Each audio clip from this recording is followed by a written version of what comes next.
And more breaking news, North Shore Fire and Rescue on the scene of a pedestrian accident. It happened at the corner of Santa Monica and Henry Clay. Paramedics took one man to the hospital, and we don't know his condition either.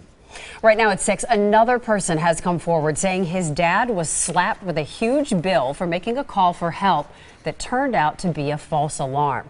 Last night at 10, we told you about an 88-year-old woman suing the Village of Pewaukee for that same reason. And now there's another case. Julia Fellow joins us live with today's update. Julia?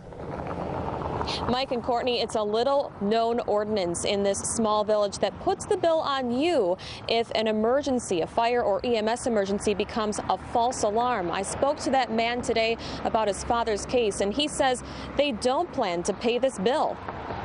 I hope they're not going to hold their breath because they're not going to get it from us. Dan Luring got a number of calls after our story aired last night about a story similar to his. An 88-year-old woman who lives in the same senior apartment complex as his father was given a hefty bill.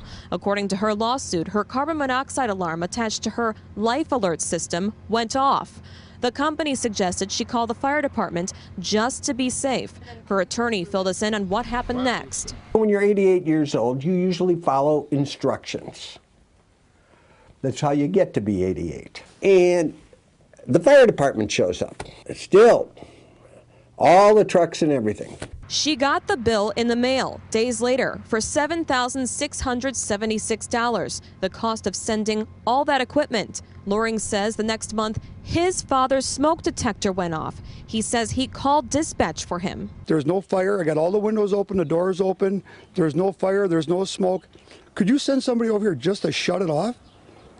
And so about 15 minutes later, two big trucks and a couple of cop cars, and they all show up. Now he's left with the same bill for, you guessed it, $7,676. Can you afford that? Can your dad afford that? Oh, absolutely not. He's 86 years old. He's got a pension. He's living on Social Security.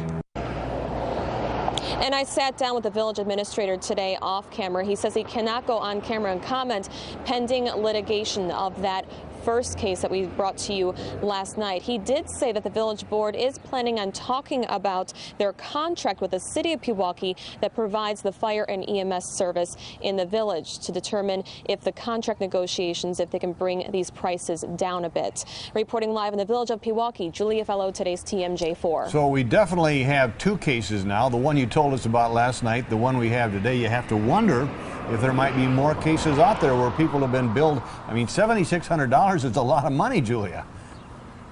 That's right, and we haven't heard from many other people, but there's hundreds of people that have commented online.